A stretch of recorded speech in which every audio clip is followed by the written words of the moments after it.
شادی کی تقریب کا ایک انوکھا واقعہ پیش آیا۔ پنڈال مہمانوں سے بھرا ہوا تھا اور مولوی صاحب نکاح کے لیے حاضر ہو چکے تھے۔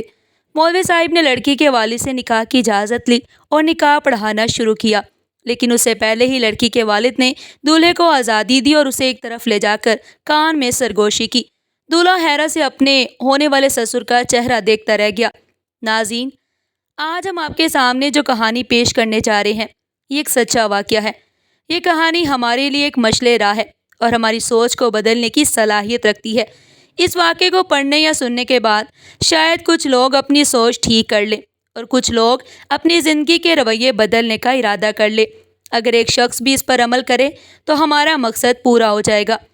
یہ کہانی کاشف اور زینب کی ہے۔ دونوں ایک غریب گھرانے سے تعلق رکھتے تھے۔ کاشف ایک سرکاری اسکول میں استاد تھے اور زینب ایک عام گھریلو خاتون کی طرح زندگی گزار رہی تھی۔ دونوں میاں بیوی نے شادی کے پہلے 10 سال بے اولادی کی زندگی گزاری، لیکن 10 سالوں کے بعد اللہ نے ان پر اپنی رحمت کی نظر کی۔ زینب حاملہ ہو گئی اور 9 مہینے بعد اللہ تعالیٰ نے ان کے گھر اپنی رحمت بھیجی۔ دونوں میاں بیوی بہت خوش تھے اور ہر پل اللہ کا شکر ادا کرتے۔ پہلی بیٹی، جس کا نام عالیہ رکھا گیا، پیدا ہوئی۔ عالیہ صرف 2 سال کی تھی کہ اللہ نے دوبارہ انہیں رحمت سے نوازا اور دوسری بیٹی پیدا ہوئی جس کا نام سائرہ رکھا گیا۔ اب گھر میں رنگ بھر گیا۔ بچیوں کی ہنسی کھیل کی گونج نے خالی صحن کو خوشیوں سے بھر دیا۔ دونوں والدین ہر وقت خوش رہتے اور اللہ کا شکر ادا کرتے۔ وقت گزرتا گیا۔ عالیہ 5 سال کی ہوئی اور سائرہ 2 سال کی تھی۔ زینب کو امید تھی کہ شاید دوبارہ اللہ تعالیٰ انہیں بیٹے سے نوازے، لیکن وہ دعا اور انتظار کے باوجود دوبارہ حاملہ نہ ہو سکی۔ کاشف زینب کی خواہش سنتے ہوئے انہیں نصیحت کرتے کہ اللہ کی دی ہوئی نعمتوں پر ناشکری نہ کریں۔ ان کی بات سن کر زینب شرمندہ ہو جاتی اور شکر ادا کرنے لگتی۔ وقت گزرتا گیا۔ بیٹیاں اسکول جانے لگیں اور پھر جوان ہوئی۔ جوان ہونے کے بعد والدین اپنی بیٹیوں کی شادی کی فکر کرنے لگے۔ عالیہ کے لیے رشتہ ملا اور شادی طے ہو گئی۔ کاشف نے اپنی حیثیت کے مطابق جہیز بھی تیار کیا اور چند مہینے بعد اپنی بیٹی کو رخصت کر دیا۔ والدین کا دل بھاری تھا، لیکن خوشی بھی تھی کہ وہ اپنی بیٹی کا فرض پورا کر چکے تھے۔ شادی کے 2 سال بعد عالیہ کی ساس اور نندوں نے اس کا جینا حرام کر دیا تھا۔ روزانہ انہیں یاد دلاتے کہ وہ اولاد کی نعمت سے محروم ہیں۔ اس بات کے طعنے دیے جاتے تھے کہ عالیہ اولاد کی نعمت سے محروم ہے۔ کاشف اور زینب نے اپنی طرف سے عالیہ کے سسرال والوں کو سمجھانے کی کوشش کی کہ دیکھیے، معاملات انسان کے اپنے ہاتھ میں نہیں ہوتے۔ جب اللہ کے گھر میں منظوری ہوگی، اولاد بھی ہو جائے گی۔ مگر وہ لوگ سمجھنے کو تیار نہیں تھے اور سب سے بڑا کردار خود عالیہ کے شوہر مظہر کا تھا، جو شادی کے چند مہینے بعد بیرون ملک روانہ ہو گیا اور وہاں سے 2-4 مہینے بعد ہی 10 دن کے لیے چھٹی پر پاکستان آتا تھا۔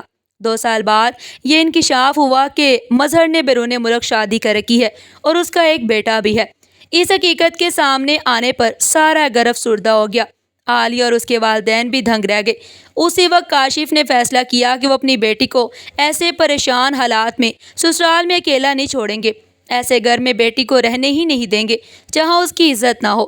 فوراً اپنی بیٹی کو واپس لے آئے اور مظہر سے خلا کا مطالبہ کیا۔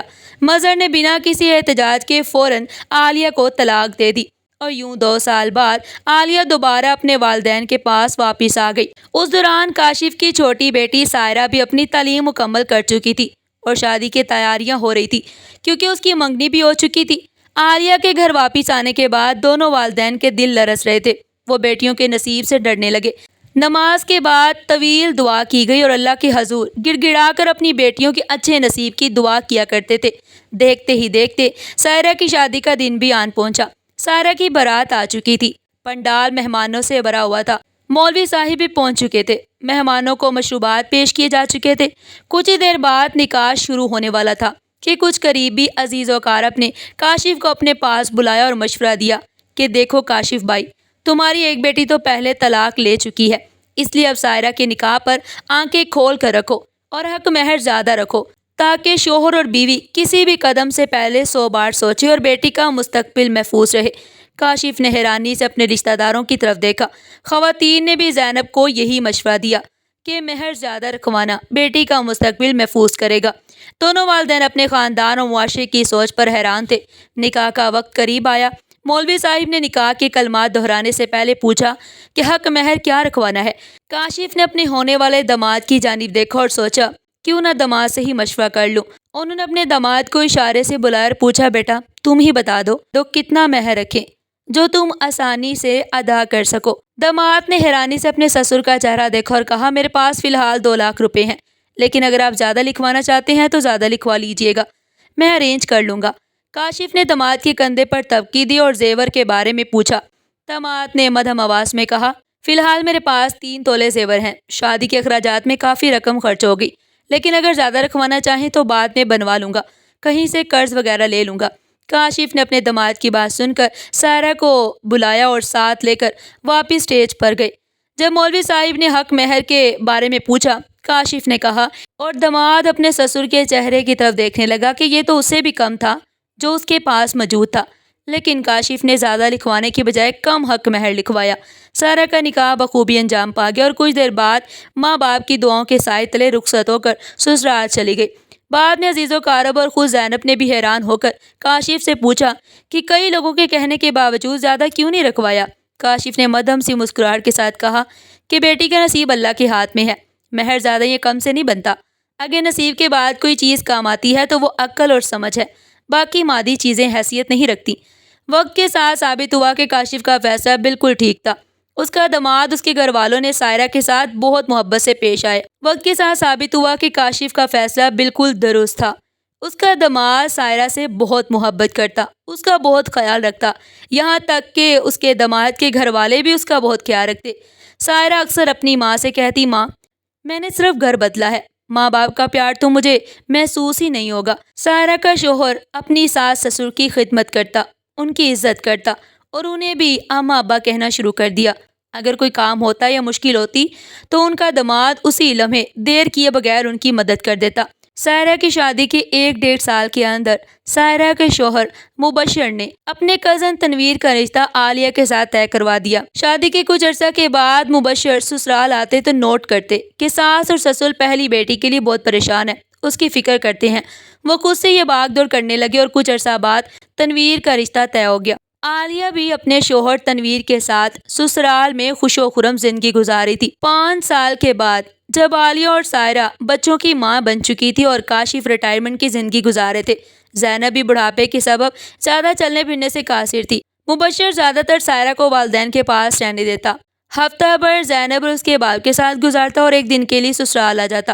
کاشف اور زینب جب تنہا ہوتے تو اپنے داماد کا ذکر فخر سے کرتے، جو بظاہر تو داماد تھا مگر اس نے بیٹے جیسا کردار ادا کیا۔ اس کہانی سے ہمیں یہ سبق ملتا ہے کہ زندگی میں سب کچھ اللہ کے ہاتھ میں ہے، نصیب کی قدر کریں اور اللہ کی دی ہوئی نعمتوں پر شکر بجا لائیں۔ بیٹیاں بیٹے کے فرق میں نہ پڑیں، کیونکہ اصل خوشی اور سکون نصیب اور اللہ کی رضا میں ہے۔